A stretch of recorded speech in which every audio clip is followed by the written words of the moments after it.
say that. I say that. Oh, there's your boy Guapodamas at the top of the world. And look who we are. It's the 4Love Boxing podcast down at RTU Ikon Radio live on Fridays as we always are. Who we got in the house? Introduce yourselves, fellas. Let's go. Yeah. Furman, what's up, man? Thank you, Guapodamas, for having me back, dog. Hey, man, thank you for coming out, bro, and blessing us, man. Yes, sir. Yeah. Most def, man. Coach Omar, Prolific Boxing, owner and the only coach of Prolific Boxing right now. And I got my cousin Eli with us. That's what's up, Eli. You gonna get it up in here and give us the banner, bro? Fan. Ah, Yeah. Hey. He's super knowledgeable. He said professional boxing fan and professional banter giver when it comes to the fucking boxing, bro. It keeps me up to date with all the professional fighters that are up and coming.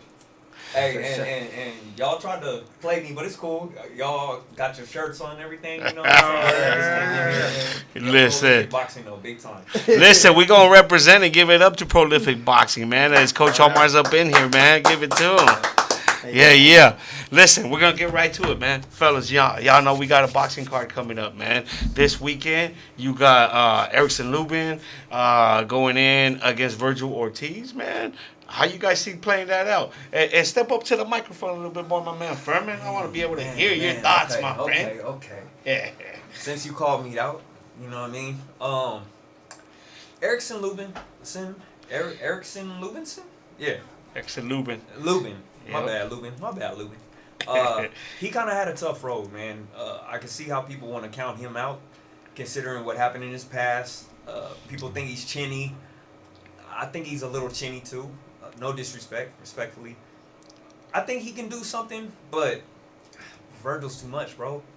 Virgil, he's too much, bro. Well, we'll say Virgil is something else when it comes down to it, man. Right. For Lubin, I think he's too much for Lubin. I'll tell you. I think it's 154, right? That's what we talking about. Yes, I think at 154, Virgil gives anybody problems, bro. Right. I don't think there's a single guy at 154 that can go, oh, Virgil won't give him problems. Right. Is he the cream of the crop there? He might be, man. We don't really know. There's still a lot of answers at 154. That's actually, if you were to really speak on it, that's the one division right now where I can look on and go, holy shit. There's still a lot of questions. A lot of questions there. Yeah. Most definitely. Yeah, man. When I see Virgil, bro, it's tripped out for me because real quickly they go into it. What is it that he gives me a hint of, or what do I see? Skill set wise, I don't see a young Duran in there. I see what Duran was when Duran was in his early 30s and he started to slow down and he had to use more of the technical side of him, but he still was complete enough to go up in there and work all the angles and be able to spin people around and use his control and his knowledge of what he knows boxing to be and be able to do. I see that shit in Virgil Ortiz all the time, man. I look on and I'm like, dang, this dude's actually a youngster, but he's got like this crazy ring presence and this ring generalship that really opens it up, man. I'd like to say, Coach Omar, man, you're the one who actually trains cats here of all of us for a living. When you see him, man, what do you see on the technical side when you see? I honestly feel like he's not that technical. I feel like he's a little bit clumsy. He gets hit a lot, but he's just a power puncher. You know, he neutralizes fighters by knocking them out or even slowing them down, hurting them. But like 2 fights ago, I forget the dude's name, but he got dropped twice. He got up off the canvas and That was Majumar? Yeah. No. It was before that? Bohachuk or something. Bohachuk. Yeah, Bohachuk. Yep. Bohachuk. He got dropped twice. That was a good fight. And he kind of adapted and he got in his boxing bag. He boxed a little bit more technical. He ended up getting the victory. Some people think he deserved it. Some people think he didn't. But he's been hurt before, and Lubin is a slick southpaw, and I think it could go either way, you know, cause like he was saying, Lubin is maybe a little bit chinny, but also Ortiz gets hit a lot, so to me it's gonna end in a knockout period. Either way, one of the guys going out. Okay. That's what I'm predicting. I look at it, man, and man, I'm a little bit biased when it comes to Lubin, bro. No fault of his own, by the way, because he's not a judge, right? Sure. But in the Jesus Ramos fight, Man, Jesus Ramos was so robbed in that fight that I can't get over it, bro. I literally can't get over it. I've sat here in this chair and I've ranted, bro, pissed off because of when I think about that fight. I just can't get over how much he was robbed in that fight, bro. Yeah. I've rewatched the fight several times. Man, I've never come in within 2 or 3 points, I don't think, of the scoring in the fight. I've never even seen a close fight. Right. To me, when I looked down, I was like, holy shit, like, Ramos put in work. And it was like work that was erased for some reason, and they pushed it this way. I'm hoping that Ramos was able to build from that, right? That he's able to bounce back and go, hey, everybody at home who saw this fight knows what's up. That it was kind of skewed boxing in a particular way. It is boxing, and sometimes that shit happens. You're not a judge. Luckily, it is boxing, right? So that's the one sport where next time you're up, you disagree with what the judges said, well, go knock a man out. You got something you could do something about. Yep, go knock a man out. I like what you said about Ortiz getting back into his boxing bag. That's something I was thinking about. These fighters, especially at this level, bro, they have so many different tools. You know what I mean? They can go in. They've been getting the job done one way for so long, but then, you know, Virgil, he can box too. Yeah, so like you said, getting back into his bag, I think that'll be actually his best bet for this fight. So, I mean, I don't know. I'm excited though, bro. Yeah, I'm leaning on his side because he's the favorite, but I think it could still go either way. Yeah. Eli, what are you seeing in this fight coming up, man? You gotta dissect it, and for me, my thing is where's not where the fighter is right now, but where have they come from? You look at Lubin, right? He that RTD against Fundora, you know what I mean? It was what it was, but the knockout to Charlo is first round knockout. You know what I mean? You didn't sit there and watch a fight. You know what I mean? Right. And going back to what you said, Wapo, we did see him in a 12-round fight where I believe he lost easily 8-4, 7-5, and you put the styles up. Now you're matching with somebody like Virgil Ortiz. Yeah, Lubin slick, southpaw. I mean, like I said, he theoretically on paper has only really lost twice, right? It's just one of those things where Ortiz is I feel he's gonna have to showcase some boxing skills because it's a dangerous fight. It's a dangerous fight. Listen, it's a main event for a reason, right? It's a 50-50 fight, and you can't knock down Lubin. You know what I mean? He's been in there with the best, and Virgil, same thing. I mean, he got dropped a few times, got up, questionable win, looked good against Masvidal, but I think it's a 50-50 fight. And I think it's 100% 50-50 fight. No. And one thing I did not consider, I just thought about this as you were talking. If Virgil can't cut the ring off, I noticed sometimes in that fight, in the Majanov fight, he kind of was following him a little bit too much. And it's scary. It's scary because look how good Ramos did. And just because of Lubin's style. Could it be his style? Could it be that because he is the slicker boxer and he's a southpaw and he pawing that jab? That's concerning. Sure. If you're Virgil Ortiz. Sure. Because you got to go in there and you got to really beat this guy, you know what I mean, to get a decision. Does that put more pressure on you to knock him out? It puts more pressure on you, but it's more dangerous because now you're in the game. Now, do I think Erickson Lubin is going in there for a knockout? 100%. I don't think. But I feel like if Ortiz looks I wouldn't think he's going in there for a knockout, but it is boxing, right? But if Ortiz goes in there and tries to knock him out, those chances go up. Yeah, he leaves himself open. 100%. Yeah, man. I just say originally he beat too much just with his motor.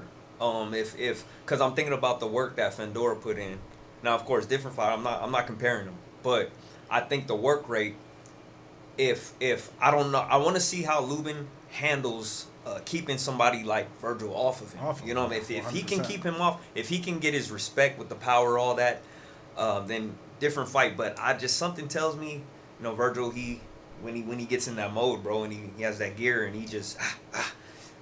I want to see how Lubin's going to handle that. So call it, fellas. I want to hear it. What's you guys' predictions on the fight, then? I'm going to say Virgil, bro. My first mind, I'm just say Virgil. Virgil by how? Too much thinking. That's the key, right? Yeah. It sounds like we're gonna have a very heavily leaning Virgil fucking crowd as it is anyway. TKO. Technically. I'm thinking the same. TKO. In the TKO later also, huh? rounds. Later rounds, Ortiz. TKO. Yeah. Eli, what you got, man? I got Lubin, unanimous decision. Ooh. And here's the thing. Here's the reason why. He's not gonna go in there to only one guy's gonna box. If Lubin goes in there and goes in for the fight, Virgil Ortiz is gonna have to box. If Virgil Ortiz goes in there and puts some pressure on Lubin's gonna have to box. You don't think he can match his energy if I don't Lubin think goes so. in the fight? If Lubin goes in the fight You don't think Virgil and Virgil starts fighting, then Lubin's gonna get on his back foot, and I think that's what he wants. Okay. Right? Oh, I see. What So he could fall into a game plan too, where his game see what plan, you're saying. let me go in there first 3-4 rounds, put some work in, and then fight my fight. Because here's a problem. A lot of people go in there with their game plan, and I'm not gonna get too sidetracked and all that, but that's what happened with Floyd Mayweather. People would go in there and try to find a blueprint. Why didn't nobody go in there and fight Mayweather's fight and try to beat him at what he's good at? They kept coming in there like, oh, we're gonna take a little bit of De La Hoya and a little bit of Gotti and a little bit of Cotto, and we're gonna do something that Floyd's never seen before. And a lot of people go in there and they go in there to fight their own fight when sometimes you just gotta go in there and you gotta box a boxer and brawl a brawler. Bro. And sometimes that's not the case. It's hard. It's hard to say that because look, I also look at the ones that did do well against Floyd, right? Your Maidanas, your Castillo, right? Castillo. They fought their fight.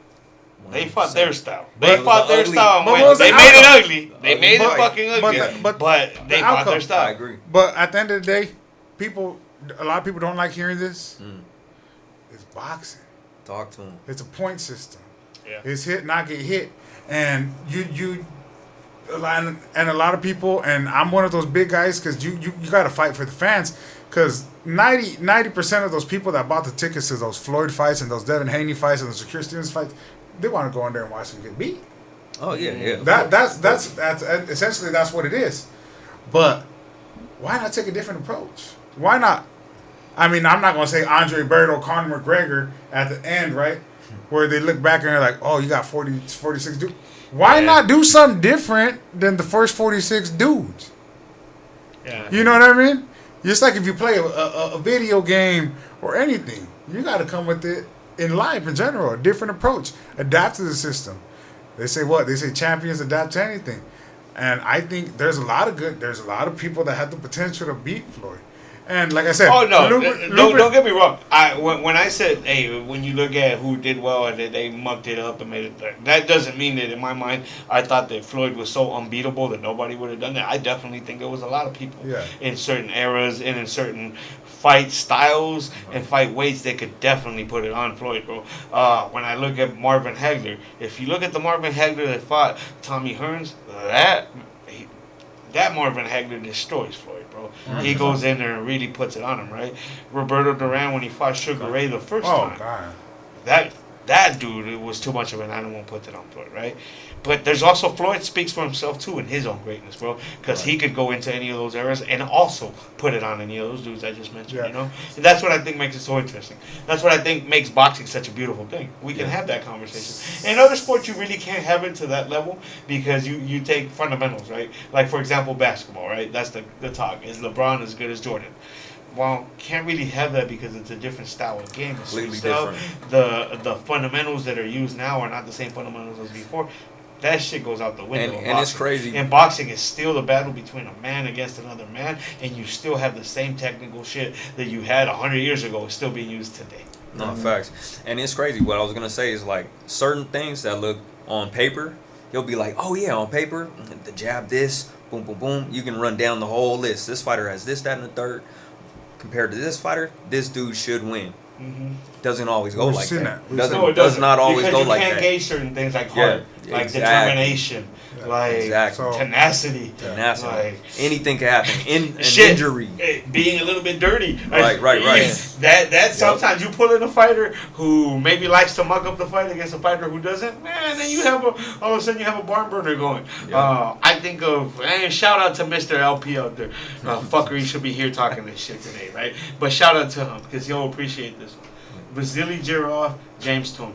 Vasily Jirov, when it came to a technical skill aspect, far greater than James Toney. 100%. But James Toney had that extra it factor, which was that tenacity. He was that dog, would come in there. Then you put them both together in a ring, and you take each greatness and you kind of put it on magnifying glass, and all of a sudden you have Fight of the Year shit happen. You know what I mean? That's the type of shit that in boxing is such a beautiful thing. Man. And going back to it, that's why I'm choosing Lubin, because I feel like his recent resume is a little bit better than the Virgil's.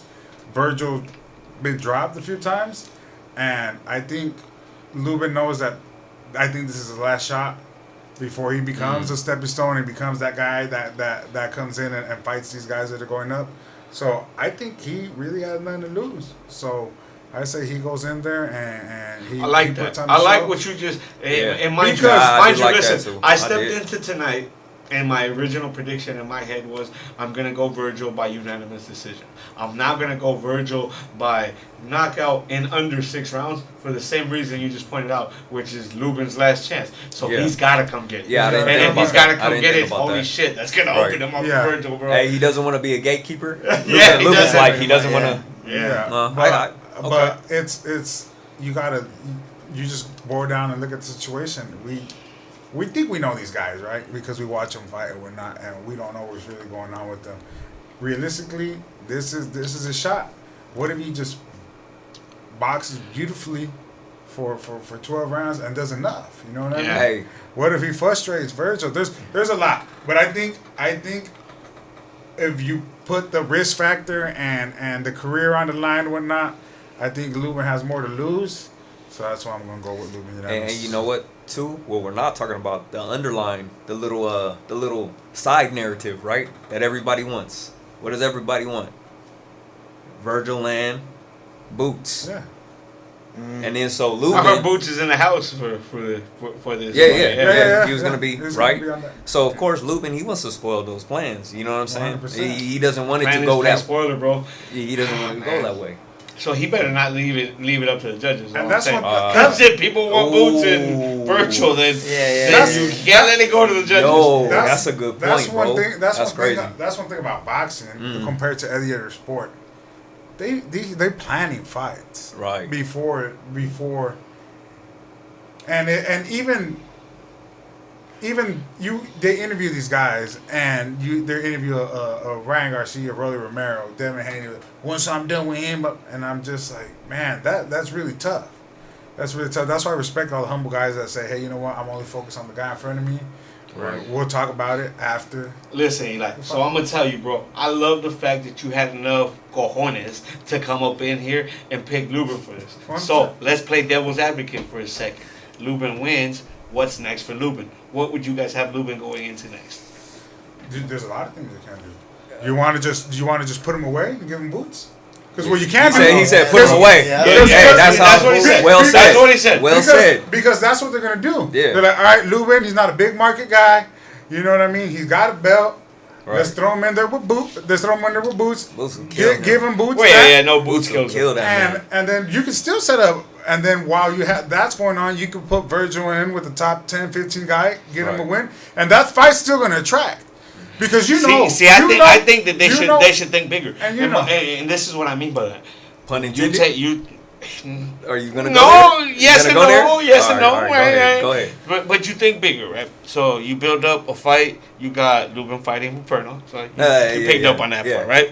But you also put on that card. You put in Ramos with somebody because if Lubin comes out with a victory over Inferno and any chance in that fight, which is a possibility, right? He comes out of there with a W, then you have a super fight between Ramos and Lubin, which is built up 100%. Now because you don't even have to sell that shit. The insiders are like, oh, we saw that fucking first fight. Right. Ramos beat him, and your common fans who saw that fight, they sitting in the same spot anyway. So it would be a natural big fight building up, right? But you throw it on a card where you have Boots and you have Virgil fighting lesser known fighters. You maybe have them fighting somebody who's in the 15 to 20 rankings, you know what I mean? Somebody who's good, but definitely not that elite level. You have them get obliterated. Now you have 2 super fights you can kick off on one major card. Because that's just me. I sold that for free. Please, if they make that happen, give me my cut. We all know this 100%.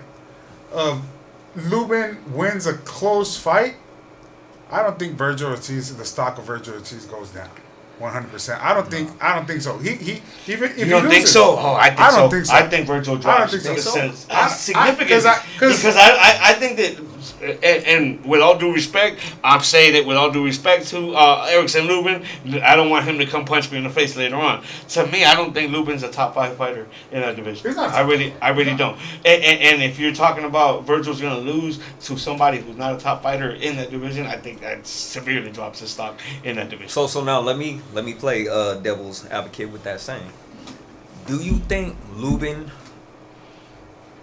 is viewed fairly, considering his road, right? Because he lost, you know what I'm saying? Tough loss against Charlo. I don't know. Fair answer. Honestly, I don't know. Fair answer. I don't know. I Fair can look on and go, no, he's not being, he had a couple tough fights, but he's had a couple tough W's in there, right? At the same time, that could very easily be going to a lot of tough L's the whole way down. As well as it could turn to W's the whole way. I don't. Yeah, so, I don't, because he's headlining a fight with Virgil Ortiz for a world title. And he can shock the world and he can shake up the division. So that's why I'm saying. For a reason. Right? For a reason. He's there for a reason. Right. For that reason. I don't know. Because like you said, Charlo, who knows what happened? He got knocked out in the first round, you know what I mean? And then RTD against Fundora, it's tough, right? Right. But then, like you said, he puts a performance like he does against Ramos that everyone knows that he lost. But at the same time, it's still a tough fight because I think Virgil Ortiz is a little bit better than Ramos as far as energy wise. I think he come in and he could put him out. Yeah, he has. You want me to tell you why I sure. don't think they go Boots even if Lubin wins? Because I think Xander's was gonna be sacrificed to Boots, bro. I think that it's settled already, bro. I think that Xander will be the sacrificial lamb to Boots. Well, Bob Arum is gonna have a say on that, right? But that's. Yeah, that's exactly what it is. Walking right. And respect, he's not ready for neither. Shout out to Jerry, wherever he's at. I hope he's listening in, though. He did say Xander's that man walking there, bro. Yeah, straight up. I like he's him. one of the title holders. I mean, fuck, we're sitting here shitting on him, but he is one of the title holders. Yeah, he's a title holder. He's undefeated. Man, I like him. Holding it for somebody. That's a whole, but I think whole nother discussion. The competition, he's a world champion now. The competition has to be high. And going back to what we were talking about earlier, the Vargas as well, I think the competitions went from this to this real quick.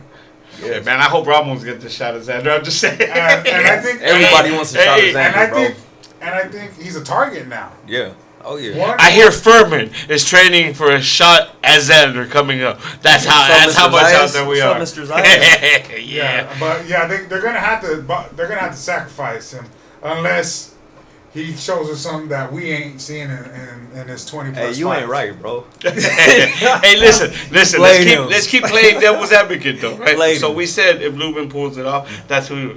So Virgil, let's just say Virgil takes care of business, does what he's supposed to do. He either looks great in winning a good widespread decision, or he gets a good knockout. Who you got him going in next? Or who would you want to see him? You can't put him against anybody, right? Yeah. You can throw him in. That's what I'm saying. So if you could put him in against anybody, who would you want? Not what's gonna happen, because that's what's gonna happen, because that's him. But is Boots who you want to see him? I'd like to see him and Inferno go at it first, bro. Real shit. Inferno? Yeah. That would be a good fight before the Boots fight, right? Because you're gonna go boom, boom. That'd be a good decision. But it's one of those things where we spoke about this the last time. You got WBA, WBO, IBF, WBC. You got the ring, and then you got the interns, and you got the regular championship. You got 7-8 dudes believing they're the best in the division. We need to come up with the Guapo Damas fucking scale who's the holding boots, crown. Oh, there. man. The Boots Ortiz fight puts all that half of that dies once that fight happens. Can I be honest, bro? Yeah. I actually want to see Boots and Fedora more. Yeah, listen, That'd be to nice. me, You know to what I'm me, saying? that, I to wanna me, see how to he's me, gonna- that's the fight that That's- needs I to get do done. wanna see But that's that. the one fight I That's don't think different they'll have. challenge. I don't think they'll happen. Really? Honestly, I don't think that they will let Boots come anywhere near Fedora. To me, Fedora is way too dangerous for Boots. Yeah. So Really? that he's a No, proper he's ruiner dangerous. He's for them, dangerous for bro. anybody. But Yeah, Especially- he is, bro. especially against Listen, Tim Tszyu no last matter how, time, no matter when he how used you that jab, slice actually, it, bro, yes. I was like, Yeah. oh, no, yeah, bro. No matter how you slice Yeah, it, he's his dangerous physical for- shit is gonna be Yeah. he's just proper for naturally, anybody. you know what I Right. mean, gifted in that aspect where Right, he no, has that lane. I agree. So for me, I just for wanna that see it, reason, though. I don't think that they let And Boots he come big anywhere near too, him. so it's tough. But you gotta put all that to sleep. You know what I mean? You gotta put that. That's That's big boxing, fights. bro. That's We boxing. have to, yeah, that's how You it should fight be. the best. Now we sit here and we talked about that, right? We talked about Ennis Ortiz. We talked about Ennis Fedora. This is years of boxing that we're just speaking about now in a few minutes. By the time this fight happens, and then something happens, he strained his shoulder. Now he needs an extra 2-3 months, and then they make a tune-up fight happen, and then they make the Ennis fight happen. Yeah. And then Virgil and Ennis go out and they say Ennis wins, and then they want Ennis against Fedora. You know what I mean? Like it's years. It's years of boxing. Dude, I hope not, bro. But Let's go. Turkey. Turkey. But Yeah, we're in the, with Thanksgiving coming, Turkey make it happen. Boxing is in the best Let's position go. for it to happen. Even if it takes a year and a half, 2 years. As long as you know that's Turkey what pay it's half of going. it. Furman's got the other half. Let's make those fights happen. It's I'm on. broke, baby. I'm broke, baby. They say. Yeah, the good thing is that we have somebody that's going to put the money up. Now, give or take, if you get paid that much money, please give us our little pay-per-view worth. I know we're only paying $40, $50, $60, and there's 10 of us, so it really costs us $3 each. But Hey, if you get paid that money, man, let's put on a show. Regardless, beautiful boxing or brawling, I mean- whatever it is that you're gonna do, you can box very beautifully. You can counterpunch, you know what I mean, and make an entertaining fight. I mean, we all know what we signed up for. We're watching boxing, right? We're not watching UFC or WWE. Almost up. But I just like an entertaining fight.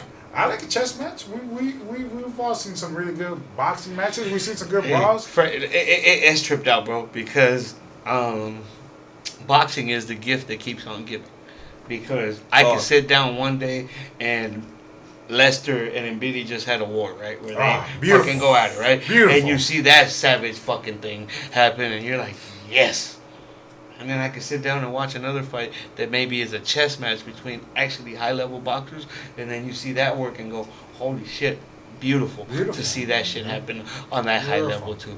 You know, I saw Zepeda and Shakur fight. Come on. Oh. That shit was way different from what you see in this fight. 100%. Equally as beautiful. Equally as So beautiful. wait, Guapo Damas, are you saying that boxing may be the greatest sport in the world, bro? I absolutely believe That's what I'm that. talking bro. about. Go Absolutely ahead, say that. believe Go it. ahead, say that, bro. Talk Absolutely about that. believe, bro. Yes, sir. believe That's that. the greatest My sport in the sport. world. Look, My sport. It's the one sport where you don't need. Look, and mind you, I love soccer, I love football, I love basketball, I love team sports, right? Yeah. But boxing is a one-on-one sport.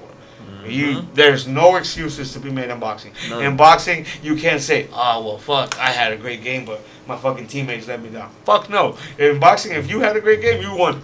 What's that? You said earlier, you were talking to me, you said boxing is a sport that if you cut any corners, Yep. what?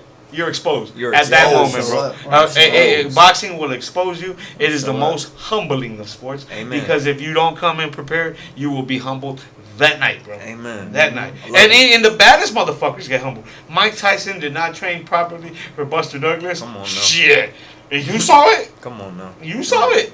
And that dude was like the biggest physical phenomenon you could ever see, right? I mean, he had every physical tool you could ask for. But when you don't use and you don't train properly, boxing exposes you. It's a beautiful for thing, sure. man. I just had to get that plug in, man. Boxing. Yeah. People And it's don't know. beautiful. And it's beautiful. People don't know. Why? Yeah, man. Because you don't have to go to school for 4 years and do it your whole life to do it. Look at Martinez. That used to be the joke about Leon Spinks, right? They was like, well, Leon don't have to be white. Why? Because what you do, Leon? Well, I knock motherfuckers out. Straight up. Hey. Get some amateur fights in, surgeons. Get your professional boxing license, and go at it. Have yourself a career. And if you great, everyone's gonna know. There it Man, is. it's those dudes that come with that hunger that make you keep tuning in and reminding you, and they're still there, bro. They're still there. There's definitely some fighters that are still there that have that kind of shit, Yeah, and it's the difference in different aspects of the styles, right? Because you get pulled in by Shakur, I get pulled in by Emmanuel Navarrete. Completely different in styles of fighting. Both equally as effective and both beautiful in their own fucking work, bro. When it comes down to it, that's what we have in boxing. Everybody at home who's watching, man, thank you guys for tuning in on our live Friday night feed, man. Make sure you guys are tuning in on Tuesday when we do our Tuesday break in with our Tuesday show too. So make sure you stay on it. 4Love of Boxing. Your boy Guapo Dom is at the top of the world. We got my man Eli representing. We got Coach Omar representing, and we got Furman in the house again, dropping that banner. We continue to do it. Episode 52. Make sure you guys are tuning in for 53 on Tuesday. Yo! We out! Everybody make sure you guys are tuning in on Tuesday. Much love. 4Love of Boxing exclusively.